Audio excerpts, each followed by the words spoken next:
Carly Rae Jepsen has become sort of a critical darling in the music circle, which is pretty unique for someone who makes her type of music, pop. And most people who make pop music like herself or Ariana Grande don't get a fair shot because of how accessible and simple their music seems to be. You see people on websites like Rate Your Music say, sorry, I don't believe the hype. You see, I'm different. Or, guys, she's not that special. You can trust me because I listen to Radiohead. You might not know them though.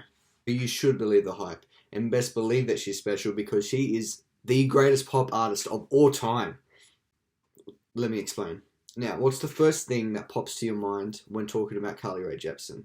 It's obviously the Big DS, but after that, it's Call Me Maybe, one of the biggest pop songs of the last decade. It's instantly recognizable from the first note because it was ingrained into your head through radio play. You just couldn't escape the bloody thing. And you think with all that airtime, you'd end up hating the song. Because similar songs like Happy, All About That Bass, and all Ed Sheeran songs have that similar airtime, and I personally can't stand them. But Call Me Maybe is different. It's still as good as it was almost 10 years ago. I'm pretty sure most millennials and like half of Zoomers know the song word for word, and let me tell you, I'm one of them. Now, the lyrics generic, sure. Is the instrumental generic? Yeah, I can see it. But does it slap? Of course it does. The song is so uplifting and happy that you simply can't hate the song at all. If we're talking about the most iconic songs of the 2010s, this is certainly up there. So now that you have that, let's talk about her albums. Let's talk about Tug of War. It exists. Now let's talk about her works after the explosion of Call Me Maybe. So Call Me Maybe peaked at number 1 on the Billboard on the 23rd of June 2012, and her album Kiss was released on the 18th of September of that year. One of the biggest criticisms of this album is how the production can get a little dated, and while I do agree with that, I see it as more of a nostalgia trip for me at least. It's like thinking back on a memory from your childhood. You listen to this and smile. It's like a perfect encapsulation of the moment, and Carly Rae Jepsen was that moment. I don't know if I explained it well enough, but that's the feeling I get when I listen to it. I'm almost certain that this wasn't the objective of the album, but it's just a nostalgia album for me. Now onto her most acclaimed release by far, Emotion. Despite the underwhelming mainstream reception, this has some of the most stunning and fun moments in all of pop. To start the album off with one of the best pop songs ever is just simply unfair. Run Away With Me has become her most well-received song, critically, and for good reason. This song probably has the most unforgettable and iconic sax lines in all of pop music. It's loud, triumphant, and damn catchy. I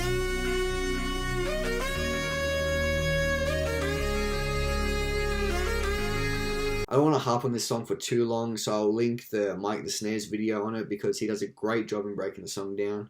Emotion is an absolute landmark album for pop music. While she may not have been the first to revive 80s synth pop, she certainly popularized it. I mean, you can see it in the mainstream with others like Dua Lipa and The Weeknd further pushing this 80s aesthetic. This album has absolutely everything you need. Want to be happy and dance? Listen to Run Away With Me. Want to cry and dance? Listen to all that. Want to listen to a song and think about the person you're in love with but know that they'll never see you as relationship material, so you have to come to terms with being just friends or even less?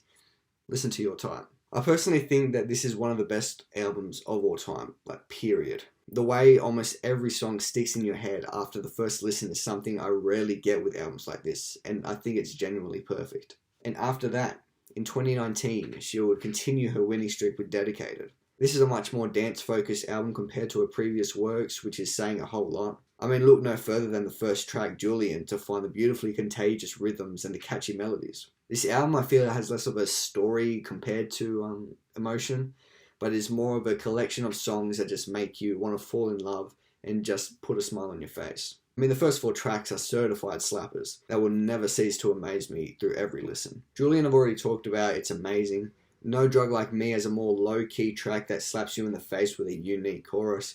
Now That I Found You is a track that keeps on building anticipation for the chorus, so when it hits, it hits. And Want You In My Room is probably one of her best songs ever. I mean, the song is so addicting and the chorus is just an absolute earworm. Her voice with the instrumental just works so perfectly to get her to create this absolute, for lack of a better word, banger. This album is so underrated in her discography and should definitely be talked about just as much as Emotion. The side B tapes to these albums are just as good as their respective side A's. Emotion side B has some of the most fun pop songs you'll ever hear, with songs like Higher, Fever, and Roses being the absolute standouts. And the same goes with Dedicated side B, just some fun. Tracks like Window and Fake Mona Lisa I consider to be some of her best songs. I highly recommend listening to these side Bs because they're absolutely just as good as the side As. Now, onto the title of the video, what makes her stand out?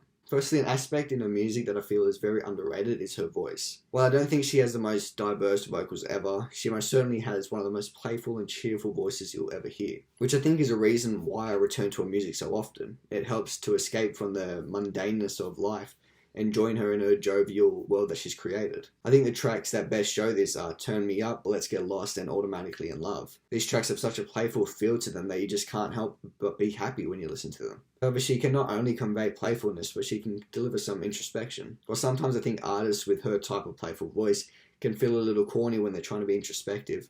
She does it in a way that seems sincere. Songs like All That, Favorite Color, and Comeback fully exemplify this.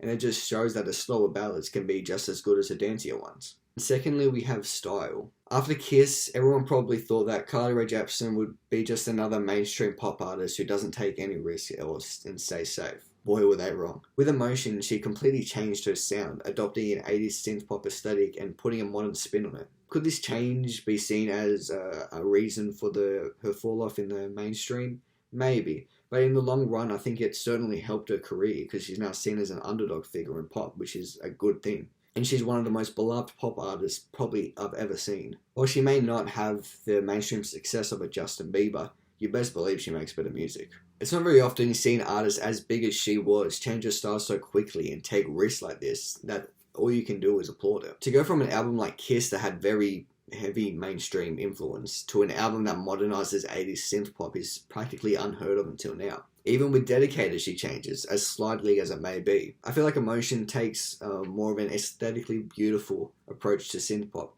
where Dedicated sees her take a more danceable approach. While there are some absolutely beautiful songs on here like Heartbeat and Feels Right, the majority of the album is happy and upbeat. This willingness to change style at the peak of her fame is one of the main reasons why I think she stands out from other artists. And the final thing that makes Carly Rae Jepsen stand out is her chemistry and ability to adapt to the instrumentals within the songs. What I mean by this is that whatever change happens in the instrumental, she adapts to it and writes something that works perfectly with it. Like she manages to work herself so well with whatever instrumental is put in front of her. Slow, fast, danceable, beautiful, she can do it all. A great example of this is the song Window.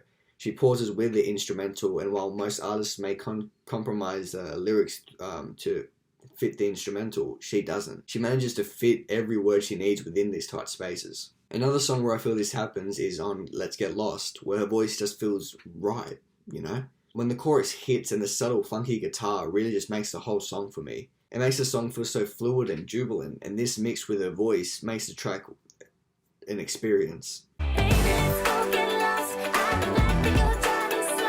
Speaking of chorus drops, no one does it better than Carly. I could point to Run Away With Me and how brilliant of a song that is, but I'd rather shed some light on other tracks that I feel are underrated in her catalogue. So the first time where I feel that she basically perfected her use of drops is on Turn Me Up.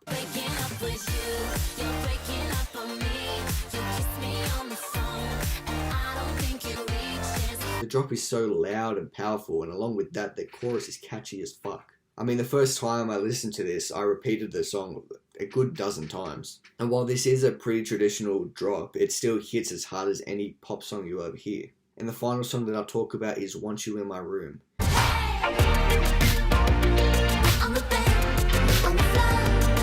From her Dedicated era, this is probably her best song. And on this track, she incorporates a Daft Punk-esque robotic voice in the chorus, and it just slides so perfectly along with her vocals. And I genuinely recommend listening to the song because it's not only one of my favorite Carly Rae Jepsen songs, it's one of my favorite songs in general. Well, that's it for the video. I hope you guys enjoyed. As you can tell, Carly Rae Jepsen is one of my favorite artists ever. And if you look at my Twitter, you'll see just how much I listen to her. Don't forget to follow all my socials in the link in the description below. Don't forget to like and subscribe, and see ya.